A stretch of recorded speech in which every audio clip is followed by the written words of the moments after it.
to all the dispossessed youth of Africa, for perpetuation of communion with ancestral spirits through the fight for African freedom, and in the firm faith that the dead, the living, and the unborn will unite to build the destroyed shrines.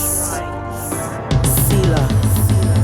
Hello and welcome, beloveds, to another episode of Wake Up Africa. My name is Dr. Mumbi Seraki. How you doing? How's everything going? I really do pray that you are well in all your ways, beloveds, and that you're moving into living life truly on your own terms, in your own rhythm, in your own vibration, in your own narrative. Remember, it's a mental world that manifests physically. So what we see physically has already come from an invisible place, and we must learn to penetrate and exist more in that invisible place, in the creation part of this world, rather than in the manifested part of this world. If you find that you're living the majority of your life in the manifested, in the physical, trying to figure out things physically, then you're already defeated, and you will be perpetually overcome because you're not in control of, what is happening behind the scenes. So if you're not the creator of your own life, then there's a puppet master behind the scenes who's creating things for you. And I've talked about how Babylon does it through education, religion, mainstream media, this whole economic system that they've created, many, many things. But those are definitely stories for other days. Special shout out, beloveds, to, all our Patreon supporters. We appreciate, love you so much. And for the extra conversations that go on there, and all the emails and messages that you send me on that platform. It really is such a beautiful spiritual family.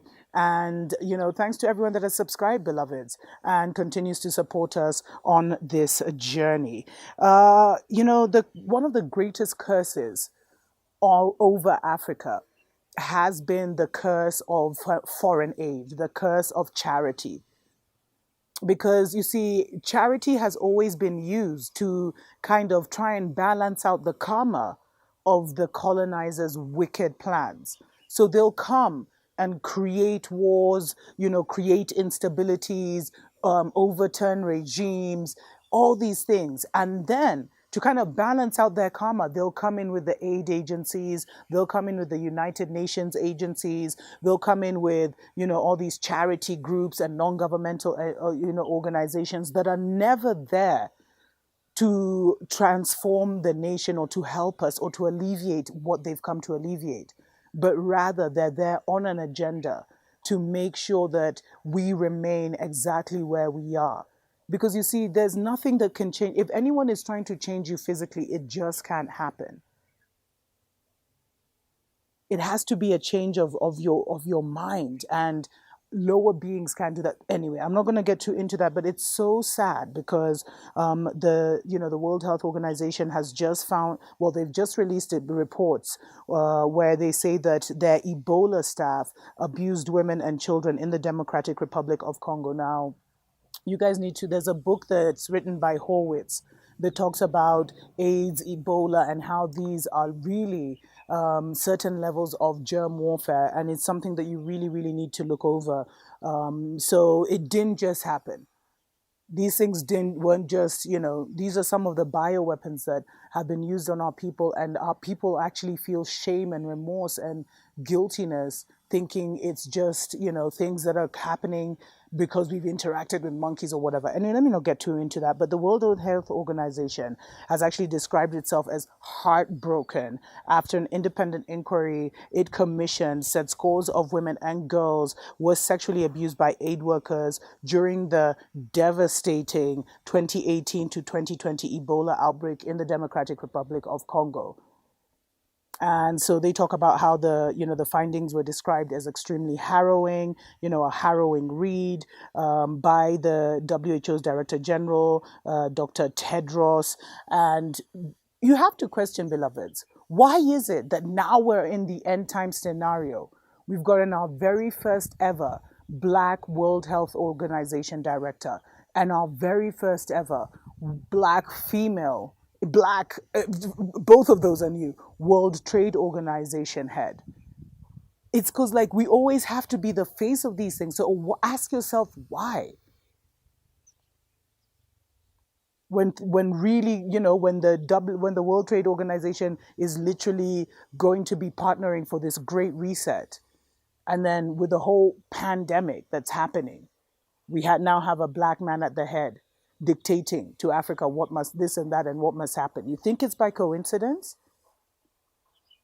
And you see, because we are the rightful rulers, I mean, even ask why they would pick an Ethiopian, beloveds.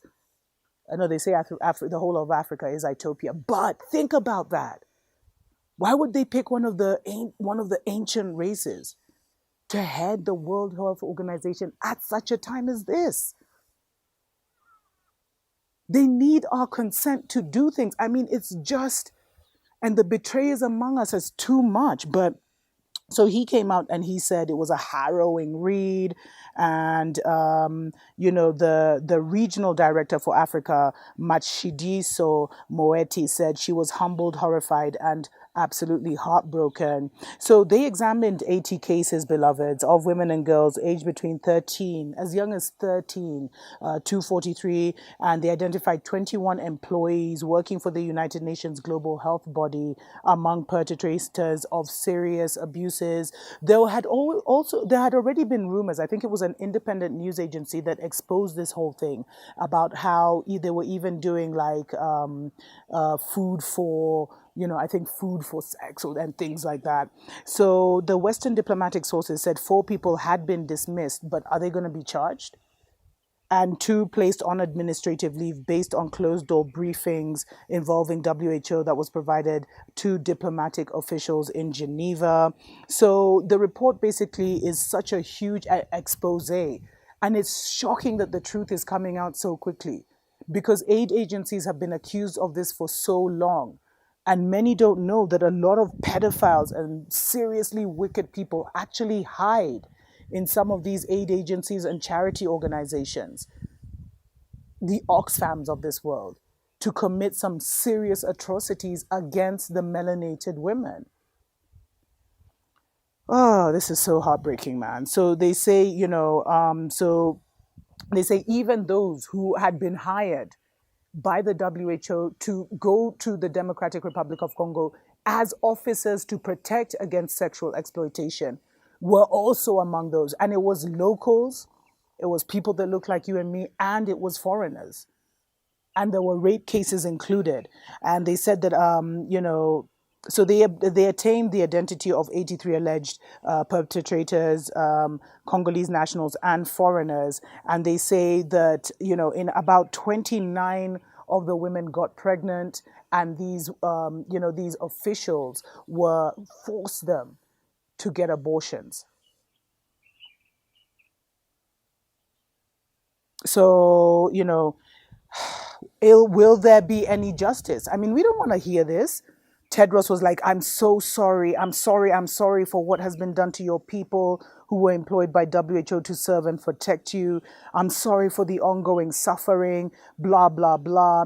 But, they had to release this after months after media reports that senior WHO management had been informed of multiple claims of abuse in 2019, but kind of pushed them under the rug and failed to stop the harassment, and even promoted one of the managers who had been accused of being, of these sexual misdeeds, beloveds. But now I'm wondering I'm looking at what happens. Where are these people charged? Because they've been given 83 identities of locals and foreigners. Or are they just dismissed? And this is this is the same organization that is trying to tell what the world should do in this pandemic. And it's very heartbreaking because it shows a trend, and it's so good that this information is coming out. As I mentioned earlier, there were similar claims leveled at Oxfam workers in Haiti after the 2010 earthquake, and at UN peacekeepers in the Central African Republic who are supposed to be, protecting the people there. And it's so painful. And, some of the women who say they were abused by WHO officials hope those involved would be severely punished. Others said disciplining the WHO employees would go a long way towards ending violence against women. I have been waiting for this big moment for more than a month to see how WHO will sanction these doctors. We would like to see justice done. That's what, Anifa, who allegedly received a sex for jobs offer. But beloved, this is going to do so much damage. And you can see, I'm telling you, there's a spiritual war going on.